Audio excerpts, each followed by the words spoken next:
starts now. Okay, the focus of this research project was the next project that took place, what was it? Not really sure anymore, anyway. February. So this is my next project piece, just to contextualize a bit, and well, you can see some more interaction. I'm just going to keep going.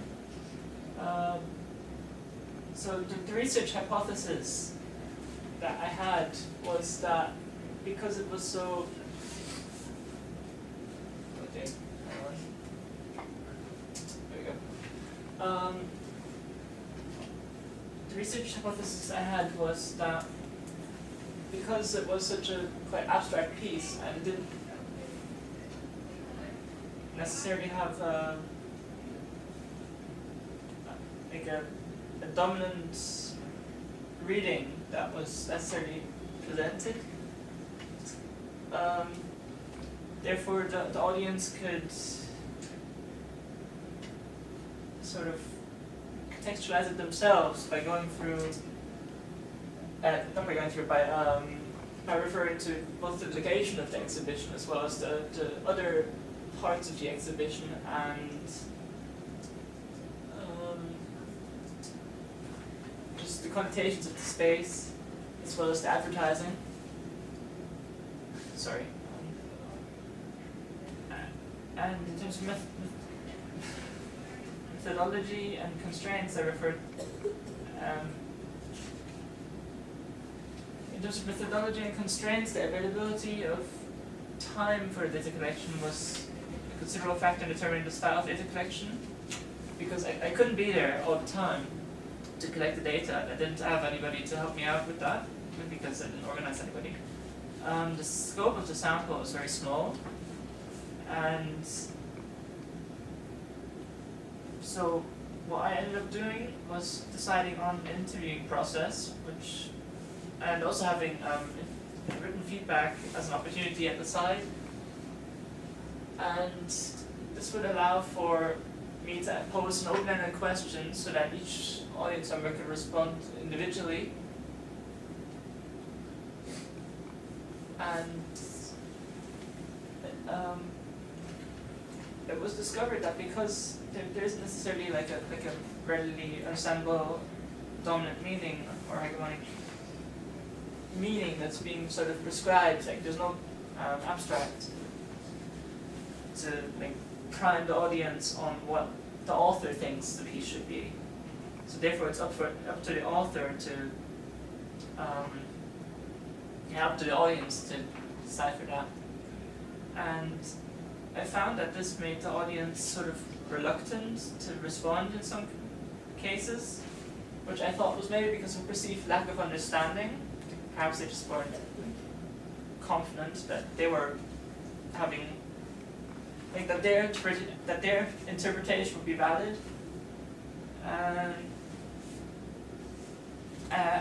Both methods of data collection tended to prompt interaction through asking of the question. So, because in order to fight that reluctance, I decided to sort of take the initiative to ask people about what they thought. And I found that worked the best when interviewing because with written feedback, it feels kind of like they had to go out of their way to actually do it. They had to go out of their way to write down a note or something instead of just talking to somebody casually. And because of that, that's part of why I chose using interviewing as feedback. Additionally, interviewing had the benefit of permitting body language and emotive expressions within the feedback as well as being extendable and as well directional.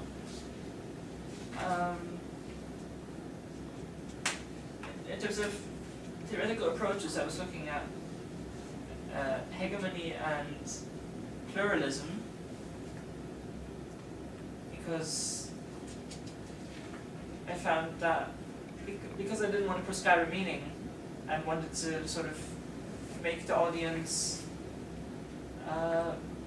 place the audience at the same level of sort of interpretative significance, like as the author, so that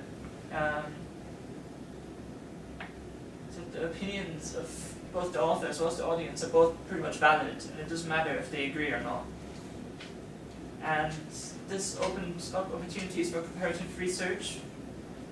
So, and there were recurring themes that I discovered throughout the pieces, throughout the different interpretations of the piece. And I put these up here sort of in order, and they kind of, what's it? It should be the moment. Oh, there we go. This is one of them, it's just like a pit basically. That was one of the ideas behind it as well. But I'm not going to talk through all of these, I'm just going to sort of present them there once I keep talking.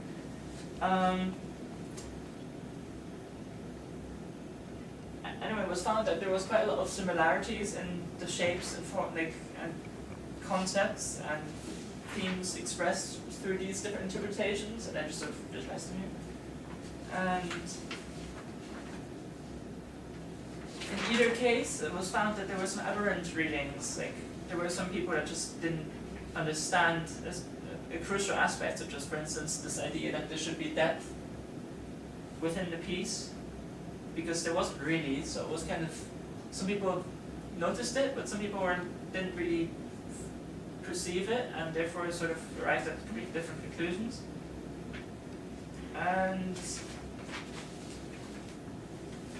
therefore, I thought maybe it would be good to provide more contextual parameters, but there's a problem with that because it sort of complicates things. And the discrepancies are actually quite valuable because they give you a different perspective on the piece. And therefore, I wanted to collect those for my research project. And I was thinking it might be possible to provide both, like provide a dominant sort of understanding of the piece from the author to the audience. But that, I found that was quite authoritative instead of being on the same level as the audience. Instead, you had this abstract, which is this piece of text somewhere located within the exhibition that people could look at and read. But it's less temporary and more resistant to change than, for instance, words. For instance, talking to somebody, because they can give you input as well, and you can sort of negotiate the different meanings between each other as if having like a casual chat with them. But with a written abstract, you don't really get that sort of liberty, I suppose, and instead you sort of prescribe this particular subject matter onto the audience, who then are probably more interested in seeing how well you communicate that instead of what they think it is. And both approaches don't necessarily seem to oppose each other. In some respects they do, but in other respects they don't. And it felt like the pluralistic approach could yield a dominant sort of reading simply by having recurring patterns within the interpretations collected.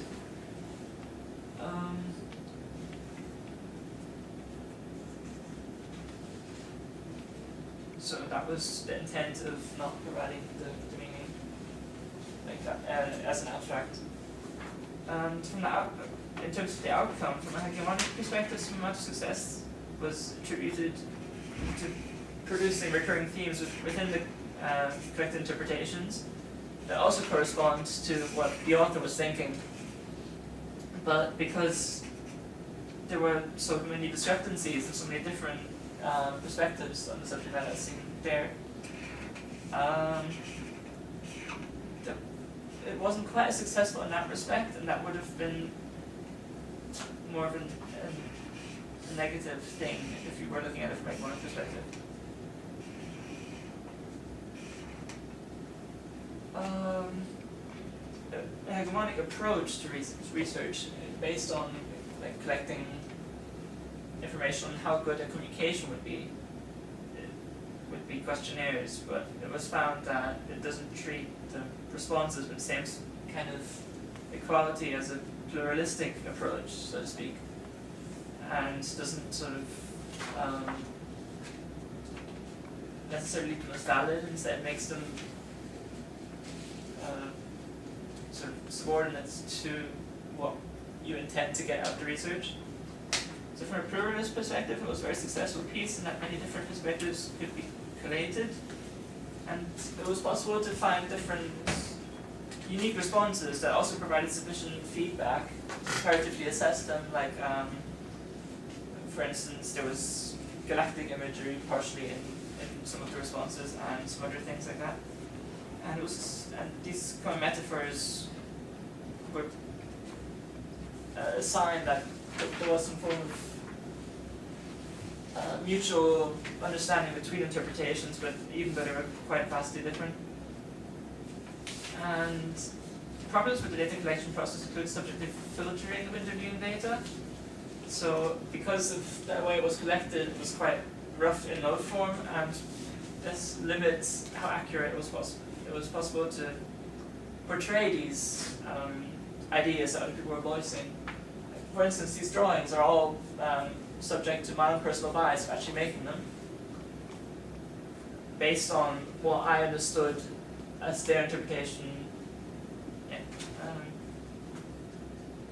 And it was also found that the mutual interest necessary to successfully facilitate an interview also sort of made responses perhaps a bit more positive than they would have necessarily been if they didn't know that the author was inquiring them. And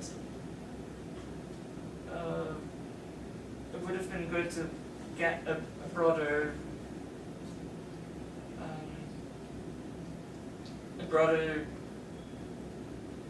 I'm missing the word, sorry. Can't think of it right now. A wider scope of responses. Oh right, a wide range. Yeah, a wide range of responses, just to find more patterns and see like more similarities between the different viewpoints. It would also be advisable to implement data recording inside the touchscreen, inside the software that was actually operating this thing, because that would be a source of data that would be as apparent as something like a camera. Yeah. Okay, are you done? Pretty much. Okay. I'll open it up to the group. I just need to. I've got two things I want to raise, but I'll let people discuss Ben's approaches. Anyone have any comments? I'm still processing it. Right, okay. I'll raise two issues that I think would have been nice. Yeah. Your piece is very visual. Yes. And it's visual, and at some level, there's some kind of meta language going on with it, because it's kind of communicating, not some very visually, but also in another way, where it's a subconscious level, because of the repetitious nature. There's something quite, dare I say, hypnotic about it. But yes, that was featured in the different interpretations that were given as well. And it kind of, in some respects, makes the recipient kind of zone out.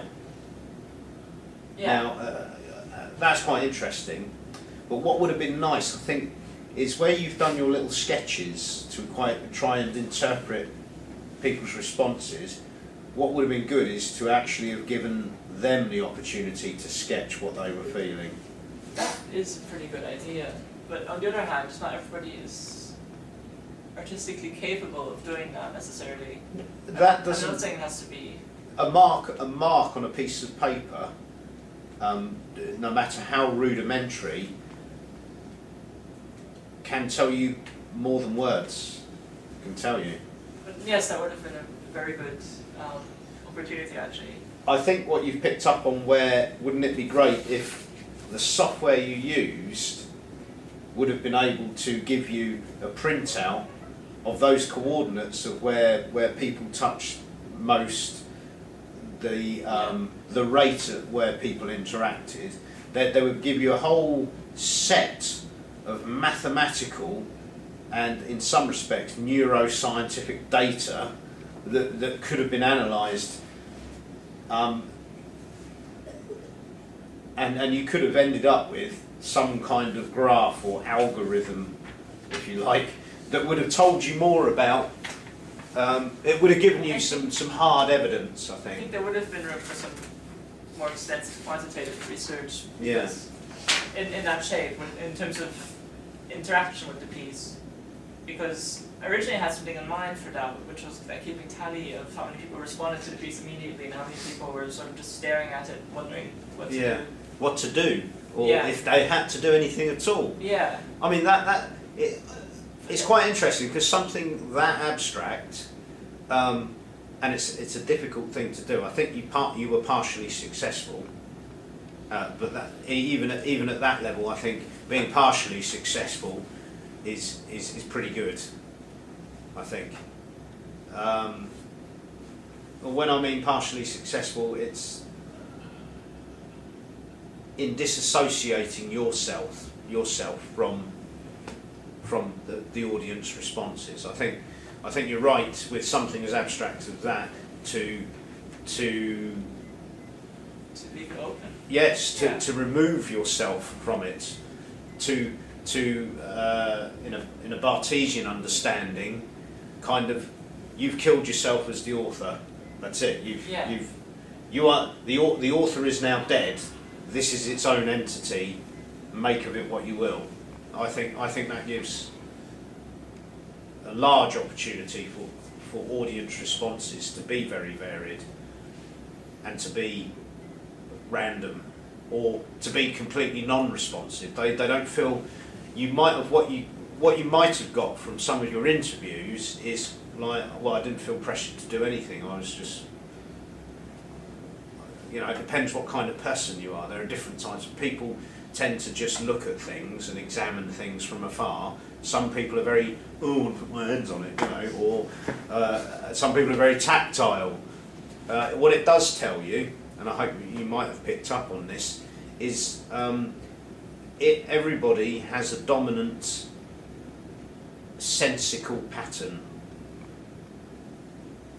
if you understand what I mean. So, and that does tell us something about, one, how we learn about the world and how we build knowledge individually. Some people, I mean, you often hear primary school teachers talking about the audio, the visual and the kinesthetic learner. Well, this is exactly the sort of abstract experiment that would categorically tell you how individuals learn and how individuals respond.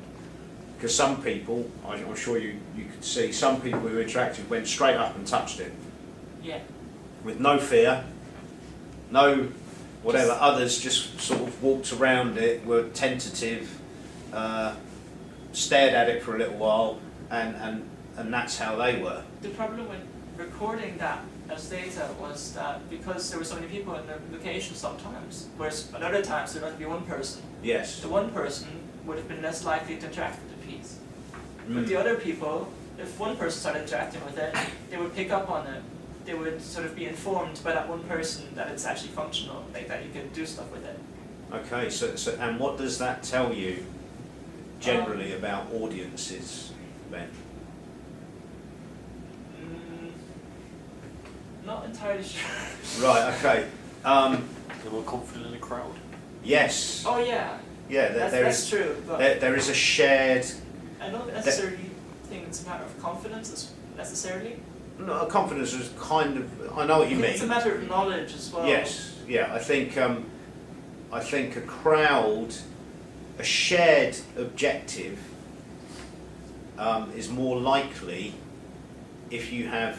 And again, this goes back to protagonistic tendencies within a crowd. You've got a crowd of 10 people, you are going to have someone who is a risk taker and who will lead by example, and that's quite interesting.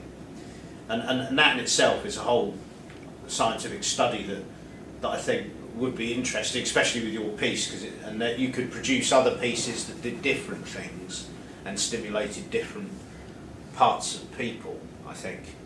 In as much as interpretation, I mean, you were quite eloquent in identifying that the problem with a pluralistic outlook to research is you get a multiple of different interpretations that you can't collectivify. That's why I kind of went for comparative research studies. So you could find similarities between them and Yes. similar themes, similar Yeah. ideas that weren't necessarily the same, but they were No.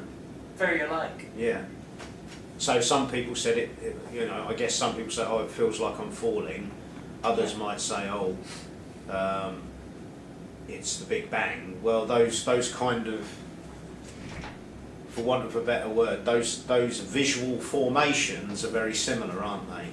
We imagine Yeah. the Big Bang to go bang like that, and lots of ripples of stuff and debris exploding. Similarly, falling down something has the same things rushing and past you, but also increasing in size as you go. The same imaginative formations of what's happening. They're very similar. It's almost like an exploding pattern, and I think that's what people probably picked up on. It's quite iconic metaphors. Yes, yeah, most definitely. What about, I just want to quickly ask, did anyone actually pick up on the correct theme? Some people did, yes, but not a lot of them. No. Like, some people were instantly like, this is kind of like a I don't want to give it away in some respects, but it's kind of like falling, but it's kind of like a hole, like a. I'm not trying to explain it. No, but did anyone say, oh, this is like what happens if this is like one of those experiences that people talk about that get resuscitated after being dead for 2 minutes? Did anyone actually come up with that at all, or similar to it? I'm not sure about that one. I don't think that was mentioned. Because I like think that's it was mentioned once or twice. Yeah, I mean it's fascinating because that sort of mechanism and that sort of piece that you presented is the sort of thing that child psychologists use, to get to the root of problems as some kind of distraction device, and it's very, I thought it was interesting to see. It's interesting on a wider level whether or not the success in getting the responses about afterlife, I think in some respects is kind of irrelevant. The fact that you got different responses and a wider perspective, I think, is quite interesting. Does anyone else have anything to say? Sorry, I dominated the conversation there. All right, thanks, Ben. Well done.